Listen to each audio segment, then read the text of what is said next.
Assalamualaikum warahmatullahi wabarakatuh. Alhamdulillahirabbil alamin wa bihi nasta'inu ala umurid dunya waddin. Asyhadu an la ilaha illallah wa asyhadu anna Muhammadar Rasulullah. Yang terhormat pengasuh Pondok Pesantren Tebu Ireng Jombang, Kiai Haji Abdul Hakim Mahfud Gus Kikin. Lalu ada Kiai Haji Umar Wahid, ada yang terhormat Nyai Farida Salahuddin Wahid, ada Mbak Yeni Wahid, yang sudah hadir di sini juga ada Gus Nadir Shah Hussein dari Australia. Kemudian ada Bapak Emil Elis Tianto Darda, Wakil Gubernur Jawa Timur, dan para Duriyah Kiai Hasyim Asy'ari serta para undangan, santriwan dan santriwati yang berbahagia. Gus Dur itu adalah satu dari 4 tokoh dunia setelah abad ke-19. Malah mungkin sepanjang sejarah pemimpin-pemimpin dunia itu yang ketika wafat ditangisi oleh jutaan orang. 4 orang sepanjang yang bisa kita baca. Pertama, ketika pada tanggal 30 Januari 1948, Mahatma Gandhi, Bapak India, meninggal dunia. Seluruh India berduka. Menjadi berita dunia, itulah tangisan manusia terbanyak sampai saat itu. Lalu pada tahun 63, ketika John F. Kennedy pada tanggal 22 November mati ditembak, rakyat Amerika berduka dan berbondong-bondong mengantar kepergiannya, melepas dari pinggir-pinggir jalan di seluruh Amerika. Lalu yang ketiga, Khomeini, Ayatullah Ruhullah Khomeini, pemimpin revolusi Iran yang wafat pada tanggal 3 Juni tahun 1889. Dan sesudah itu muncul dari Indonesia ketika pada tanggal 30 Desember tahun 2009 Kiai Haji Abdurrahman Wahid yang sudah tidak lagi menduduki jabatan di pemerintahan maupun di politik itu wafat. Seluruh rakyat Indonesia berduka. Yang ini saya menyaksikan sendiri, karena begitu sehabis maghrib saya menerima tamu Kiai Hasyim Muzadi dan Khairul Anam dan beberapa orang lagi di rumah dinas saya Ketua MK. Tiba-tiba ada yang menelpon, Kiai Abdurrahman Wahid wafat. Kami semua mengakhiri acara dan langsung ke rumah sakit Cipto Mangunkusumo. Di situ ribuan orang sudah menutupi jalan. Semua lantai rumah sakit itu penuh sambil menangis, meraung-raung. Kemudian ketika Gus Dur dibawa pulang ke Cianjur, di pinggir jalan orang berteriak-teriak histeris, Gus Dur, Gus Dur, Gus Dur. Paginya saya ikut pesawat kepresidenan bersama Pak SBY, terbang ke Surabaya mengantar jenazah Gus Dur yang kemudian bersemayam di sini, di depan Bapak Ibu sekalian dan di samping kanan saya ini. Mulai dari Juanda sampai ke Tebu Ireng ini, orang di pinggir jalan berdubel, ada yang menangis, ada yang bertahlil. Anak-anak sekolah mengedekan bendera merah putih berteriak, Gus Dur, Gus Dur, Gus Dur. Saya tidak pernah membaca lagi tokoh yang sebanyak itu ditangisi dan diantarkan oleh rakyatnya. Gus Dur bahkan sudah 14 tahun selalu ditengok. Malam ini kita ke-14. Setiap minggu orang ke sini banyak, dan itu bukan hanya seperti kata Gus Kikin tadi, bukan hanya kaum muslimin yang ke sini, bukan hanya kaum muslimin. Cina, agama Hindu, Buddha, Kristen datang berdoa di rumah ibadah masing-masing untuk kebaikan Gus Dur di alam sana.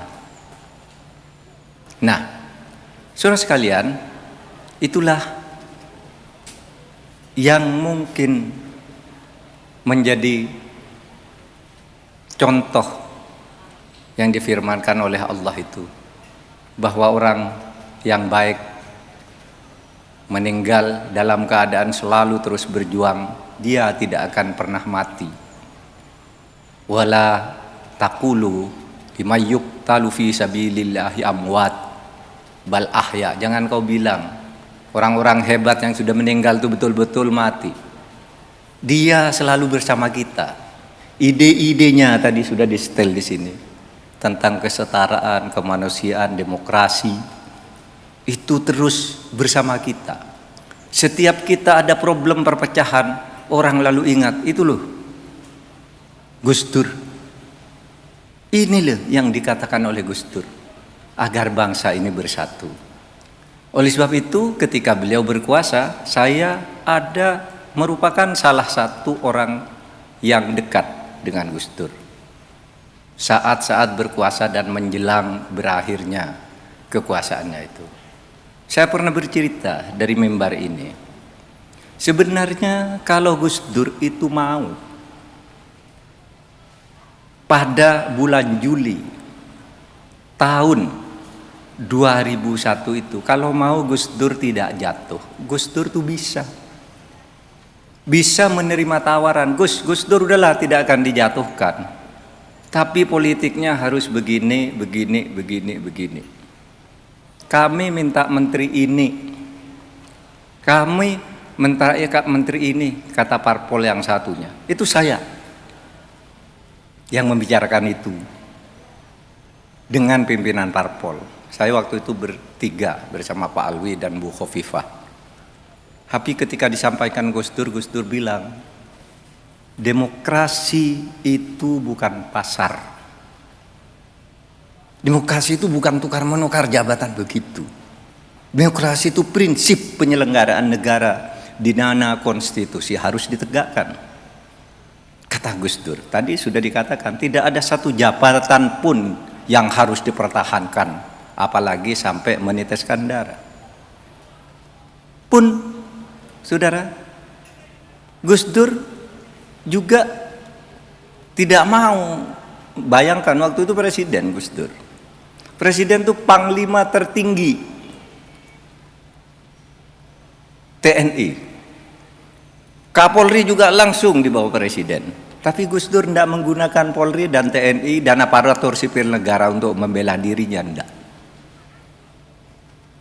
Karena Gus Dur prinsipnya, saya mau negara ini berdasar demokrasi sesuai dengan konstitusi. Itu perjuangan Gus Dur. Sehingga sampai sekarang itu banyak sekali yang kemudian membandingkan Gus Dur itu tidak pernah menggunakan kekuasaannya untuk mengambil keuntungan dari kedudukannya itu. Pokoknya demokrasi. Dia bilang, kata Gus Dur, demokrasi itu bukan pasar, bukan jual beli.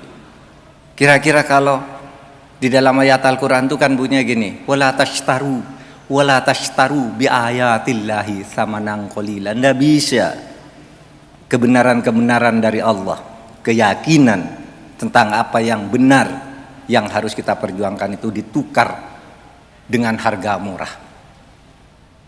Bi ayatillah tsamanan qalila, dengan harga yang kecil. Gus Dur tidak mau. Dikasih apa? Asal Gus Dur mau berkompromi. Tidak mau. Ini prinsip negara demokrasi konstitusional. Nah, itulah hadirin sekalian Gus Dur. Memang Gus Dur tidak selalu Serius, lebih banyak juga guru-gurunya.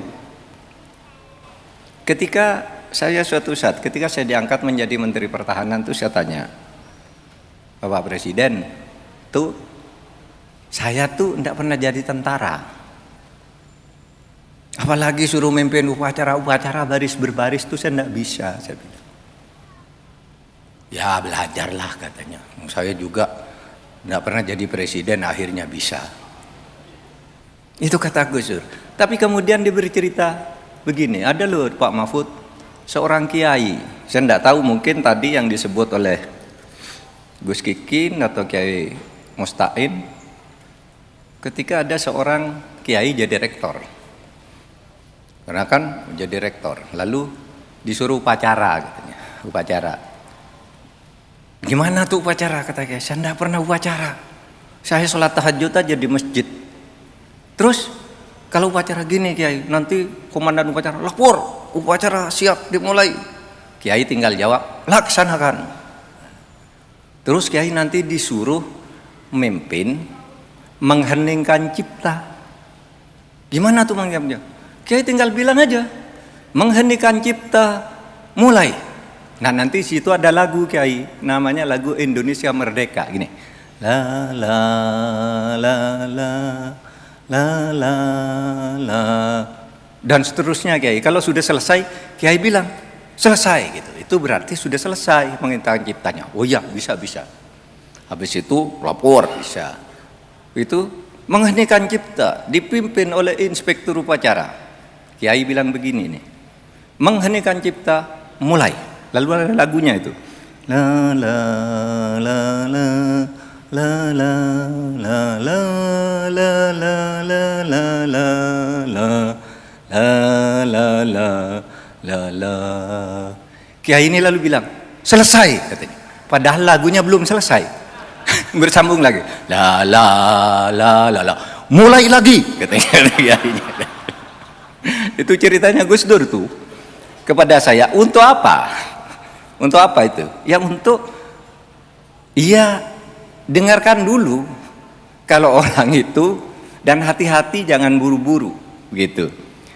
Nah cerita gitu, kalau Gus Dur itu enggak mendikte kadang-kadang beritahu.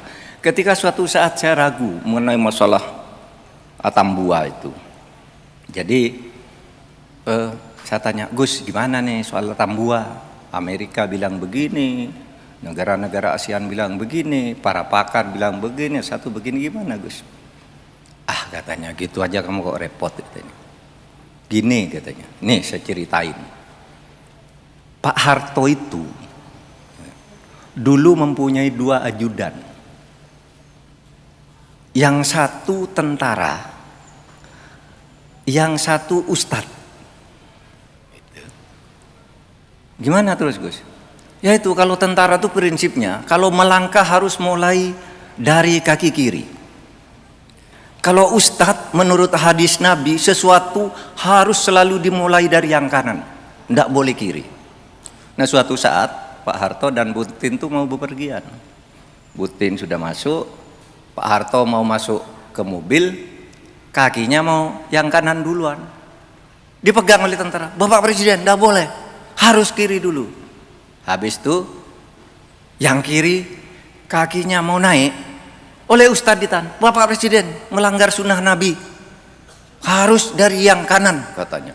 Terus kanan kiri Pak Butin katanya bingung, apa sih yang terjadi? Turun dia dari mobil, ada apa Pak? Ini katanya dari kiri dari kanan didorong lebih Butin, udah lah masuk katanya. Masuk Pak Harto ke mobil.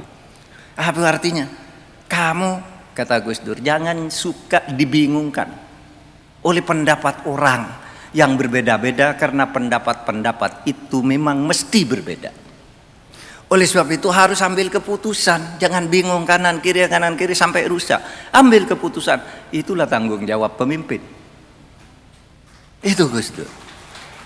Dan Gus Dur tidak pernah menggunakan jabatannya itu untuk ngambil keuntungan, ngambil apa, enggak.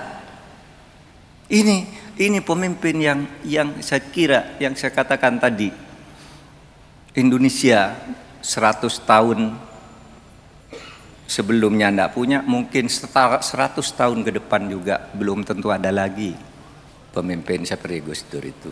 Ada yang lucu gini, ketika waktu itu Mbak Yeni masih gadis, masih kecil. Iya tidak kecil benar. Waktu Gus Dur waktu itu mengganti Pak Bimantoro sebagai Kapolri dengan Khairuddin Ismail. Oleh Gus Dur diganti. Nah, Bimantoro ini melakukan perlawanan, tidak mau diganti. Gus Dur sudah bikin undangan pelantikan, serah terima. Datang ke istana, pelantikannya jam 4. Setengah 4 Bimantoro belum datang.